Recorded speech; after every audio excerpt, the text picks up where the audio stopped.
ces 5 anecdotes méconnues sur Louis de Funès. Vous pensiez tout savoir sur l'un des acteurs préférés des Français? Rien n'est moins sûr. 1. Il aurait dû jouer dans Papy fait de la Résistance. Il devait tenir le rôle du papy ou du demi-frère d'Hitler dans le film devenu culte de Jean-Marie Poiret, sorti en 1983.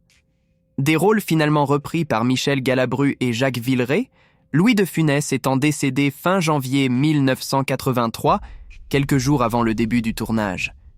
Le film, qui a dépassé à l'époque les 4 millions d'entrées, lui est dédié. 2. Il conversait avec Georges Marchais. Ils ne partageaient pas du tout les mêmes idées, mais l'infarctus les a rapprochés. Durant son long séjour à l'hôpital après un double infarctus en 1975, Louis de Funès écrit et téléphone souvent et longuement avec Georges Marchais, secrétaire général du Parti communiste français, lui aussi victime d'un infarctus la même année. 3. Sa mort annoncée à Presse Océan Bonjour.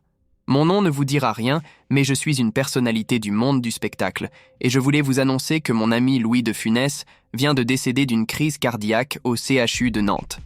Cet appel téléphonique est arrivé le 27 janvier 1983, vers 20h, sur l'un des téléphones de la rédaction de Presse Océan à Nantes. L'information a été officiellement confirmée à minuit par le préfet de la Loire-Atlantique. 4. Une longue liaison.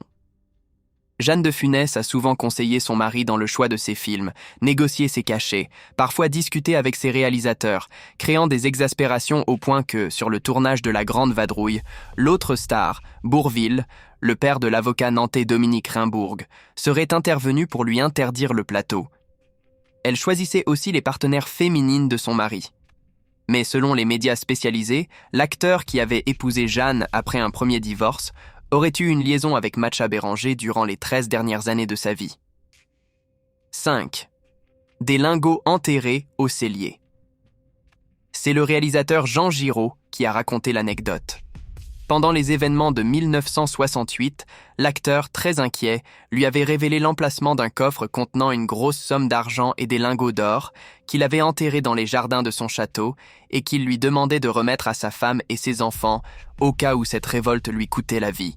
Quelques semaines plus tard, le calme revenu, l'acteur est retourné au cellier un week-end pour déplacer son trésor.